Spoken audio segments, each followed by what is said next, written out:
Maribel, have you ever been embarrassed about the music you like? Yeah, especially growing up in the United States as an immigrant. I could never listen to my música en español like Maná and Shakira, which I loved. I never felt like I could listen to that with my friends from school. And then with my friends, I discovered hip hop, and I would never listen to hip hop around my parents because I was embarrassed. I didn't think they would get it. And they would probably be, I don't know, a little freaked out by some of the wording. So, yeah, I always felt like I was boxed in to what I could listen to in certain scenarios. I know what you mean. It's kind of like some genres of music were not made for you, right? Yeah. Even like country, sometimes I feel like I'm not allowed to say that I like, but I actually do really enjoy some country music. It's like we're in between two worlds, as we often are as Latinos, right? It's like sometimes we really love our music and have people we can't share it with and our friends can't relate, but then sometimes it's our parents that can't relate. And we talk about this a lot on the Pulso team. We have a staffer who is really into EDM, for example, and his parents didn't get it. It's kind of like as Latinos, we're boxed in, but obviously we don't have to only like salsa and reggaeton. And this is exactly what today's story is about. Producer Yesica Balderrama also shares our experience. As a Latina who loved punk music, she always had a hard time finding her place until she discovered a whole underground Latino punk scene hiding in New York City. And she takes us on a journey to the heart of it.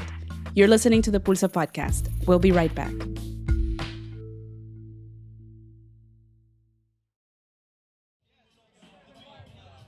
This past spring, I went to a punk rock show in Bushwick, Brooklyn, at the Market Hotel. It took place on the second floor of an old brick building.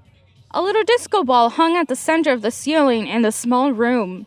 The stage lights focused on a modest wooden-floored stage in front of windows that overlooked the J train platform. It smelled strongly of sweat, and almost everyone wore studded black leather jackets.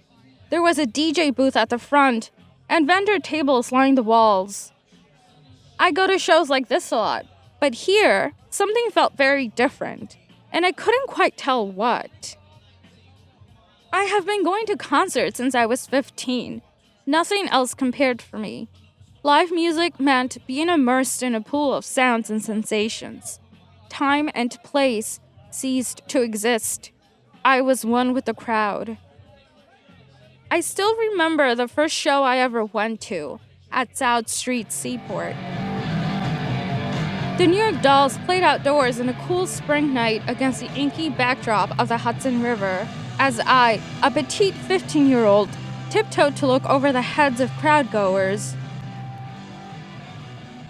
As I tried not to stand awkwardly at the Market Hotel listening to the bands play, I realized why the show felt so different. This was the first time where the crowd and the bands looked like me. The room wasn't full of oily white dudes dressed in black, but it was full of Latinos and Latinas my age. The bands even had Spanish names and sang in Spanish. I had stumbled into an underground Latino punk scene, so naturally, I decided to explore it. The band that made the biggest impression on me that night was Kartel. Kartel is spelled with a K, not a C. They were the loudest, fastest band at the show.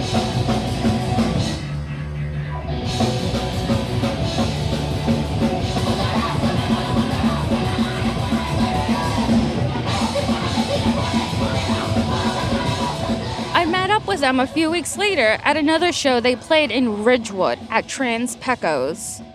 I spoke with them while the singer Lina worked the mixed drinks booth in the backyard. They were clad in leather, studs, piercings, and tattoos, and they laughed and joked around with each other like family as I asked questions. I asked why they chose the name Kartel. We are the perfect example of migrants because we're all from different places. We present ourselves as Kartel because people here associate our countries with drug trafficking, from Nepal to Colombia or Mexico.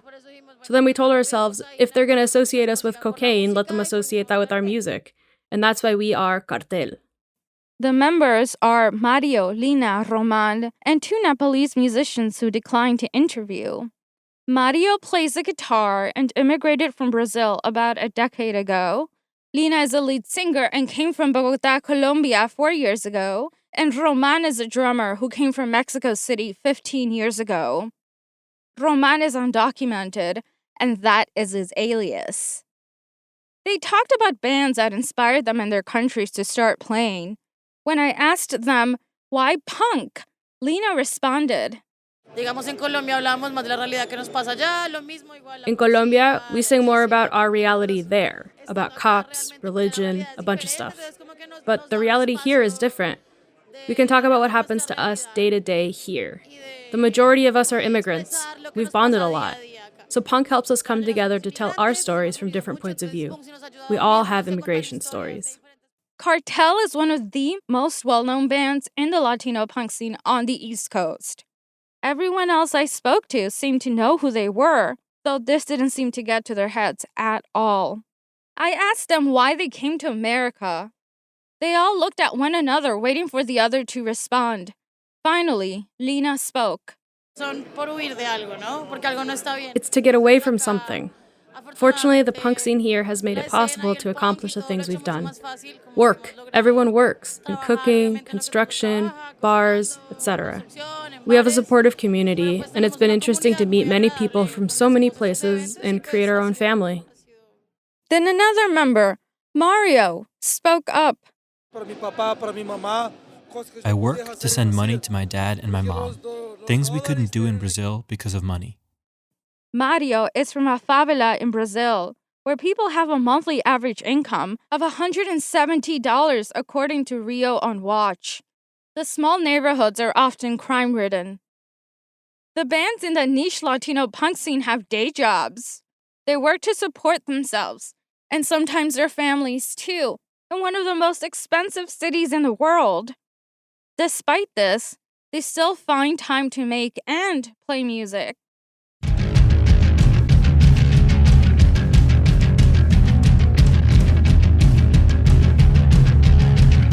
In this Latino punk scene, there are many musicians who have been playing for over a decade.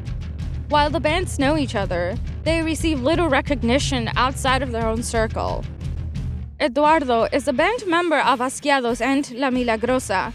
He's 36 years old and started playing guitar in middle school when he was 13. He identifies as Afro-Latino and moved from Puerto Rico about 7 years ago. Like the members from Kartel, Eduardo shared his experiences about how his interest in punk began in his home country. He talked about the scene in Puerto Rico. He also recalled the heavy Spanish influence in punk music. Solamente comencé escuchando bandas de España. I mostly listened to bands from Spain. Back then, I didn't know English. I found out about punk from a cassette by a Puerto Rican band, Lo Podrido. I liked their sound, and then my curiosity grew. I realized they sang about what mattered to me. I continued searching for live punk music until I found a place that played shows on Saturdays. It was a small community. There were only 4 to 5 bands, I would say, and about 40 to 50 people is the most that you'd see at those shows. Eduardo's story sounded similar to mine. As a teenager, I had to scour the internet to find the music I liked, since punk isn't something you're usually exposed to when growing up Latino. You definitely don't hear it at quinceañeras, bautizos, or any type of parties. Like other peers my age, I downloaded songs from LimeWire. They had questionable audio quality and often had hilarious incorrect titles. I found dozens of musicians like the Ramones, Blondie, Patti Smith, and then Bikini Kill, Fugazi, The Descendants, X, and of course, The Bad Brains. Me di cuenta que esta música hablaba de cosas que a mí me pasaban. Punk talked about the things that happened to me. That inspired me to write my first songs. I grabbed a guitar that I didn't know how to play and tried to imitate those bands, the few bands I had listened to. They sang about people who felt marginalized, and I felt like that. It wasn't like commercial music that only talked about love, dancing, or other happy sentiments. Punk gave Eduardo an outlet to make music about the injustices he saw. He found a family and others with similar life experiences. Those who were also raised by a single parent and had an interest in social justice. Porque como le dije, esa música no tiene ninguna regla, como... The music doesn't have any rules. If you make commercial music, you have to make sure it appeals to many people so it sells. We don't have that pressure. We can talk about whatever we want. I see young people starting to go to shows, and I want them to feel encouraged. I want them to grab a notebook and write what they want, and learn how to play the guitar. Eduardo was raised in a working-class neighborhood. His father was an addict who was not a part of his life. Part of what made him feel alienated was his Afro-Latinidad. He talked about being Black in Puerto Rico versus being Black in America. Escuché canciones de bandas que hablaban de cómo la sociedad... I listened to songs about how society treated people of color like me differently, and how it's much harder for people like me to progress.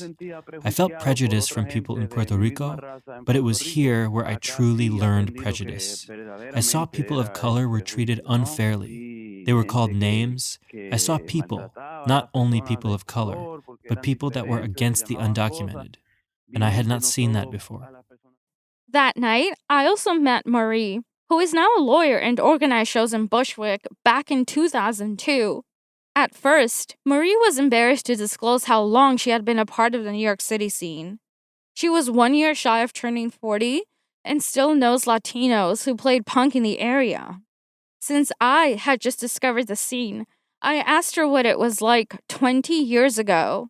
Back in the day, when I was in high school, I would have to go to Queens to go to an alternative show. There were people of color there, but they were still white dominant, which is why it was cool to be able to open up a space that was actually made by and created for people of color in this scene. Marie witnessed the genre of punk evolve into what it is now. Back then, they were scarce because parties, and now they're everywhere. There's more places to go now, more genres that have been mixed. I don't know, like Mexican music or indigenous music or African music mixed with punk. It's beautiful, right? And the music that's come out is a mix of the cultures that make up New York City. And the punk cultures happen to be very colorful. I always felt dismayed by the lack of diversity in punk. And in some ways, that made it difficult for me to connect to the genre. Since there aren't that many people like me, Latinos, or other marginalized folks. Gary is also a Latino punk show organizer and musician who moved from New York City to Philly a few years ago. He noticed this from the beginning of his career and is working to change it. He and his friends organized the Latino Punk Festival, which hosts monthly events with vendors, activities, and live music.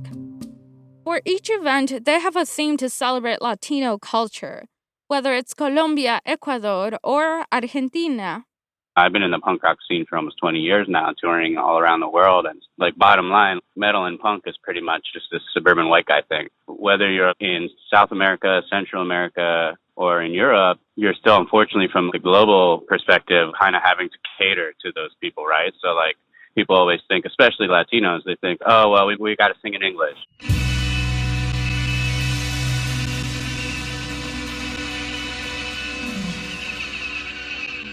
Gary identifies as Ecuadorian from indigenous descent.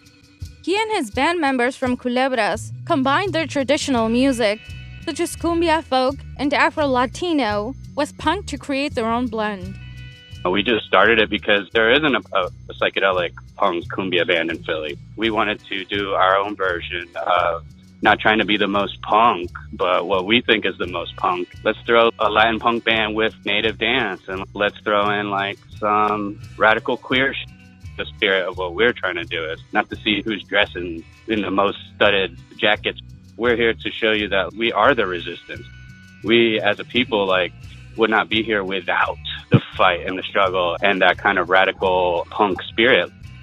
Gary's indigenous background inspired him with the idea to quote-unquote decolonize punk. This is representative of a larger social movement taking place among Latinos who are reclaiming their cultural indigenous ancestry. I'm a Mexican undocumented immigrant with DACA. I have Nahua ancestry from my maternal grandparents. They were some of the few Nahuatl speakers left in our hometown. We talked about how we wanted to see more people like ourselves represented in the genre and at shows. predominantly a white Anglo type of thing. It's important for us with Latin Punk Fest to remind folks that, like, at the end of the day, it's about anti-racism, it's about anti-capitalism, it's about anti-colonialism.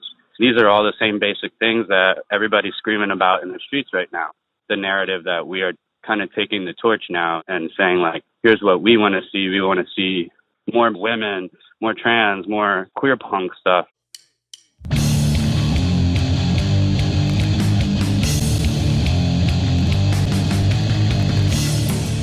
Like me, Sebastian is also undocumented.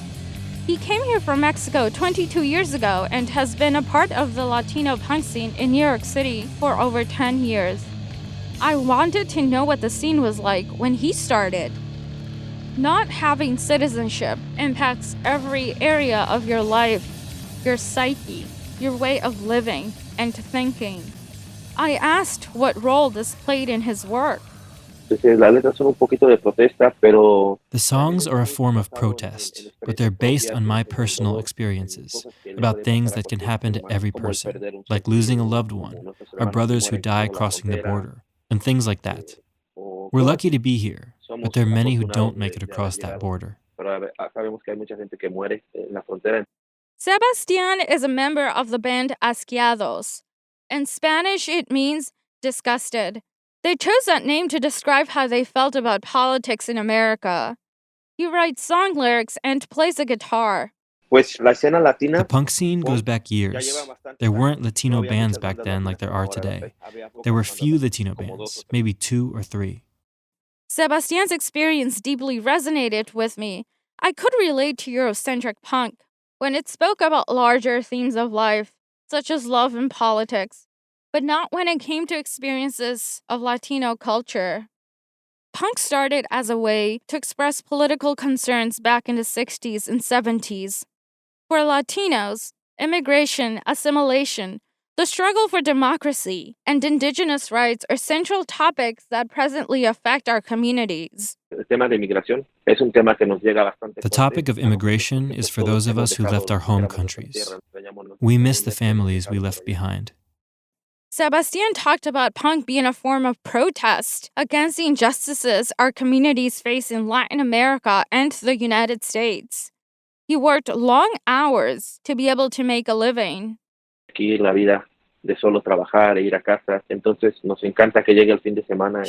life is back and forth between work and home.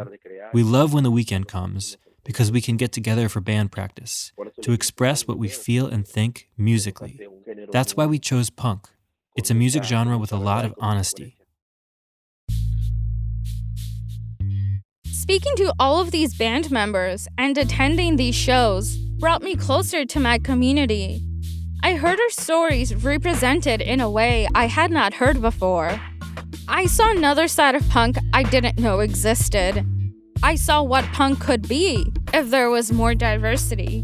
The new genres of music that evolved and were created to reconcile our cultures within a historically Eurocentric space of music. Kartel, Demencia Alcohólica, Askeados, and others continue to carve a space for Latinos in punk. Don't get me wrong, past and current mainstream punk music is great. I just want to hear our cultures represented. So the next time a petite 15-year-old Latina is tiptoeing over the crowd to get a glimpse of her favorite band, I want her to see someone who looks like her, so she knows there is a space for her too.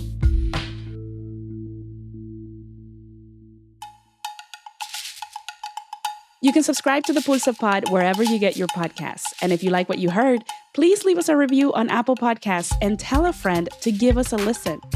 Have questions or story ideas to send our way? Send us an email to info@projectpulso.org. This episode was produced and written by Yesica Balderrama. Editorial oversight, guidance, and additional writing by Charlie Garcia. Audio engineering and mixing by Julian Blackmore and Charlie Garcia. Music clips from Quelebras, Kartel, Askeados, and La Milagrosa. Additional music composed by Julian Blackmore. Translation voiceover by Jackie Noack and Charlie Garcia.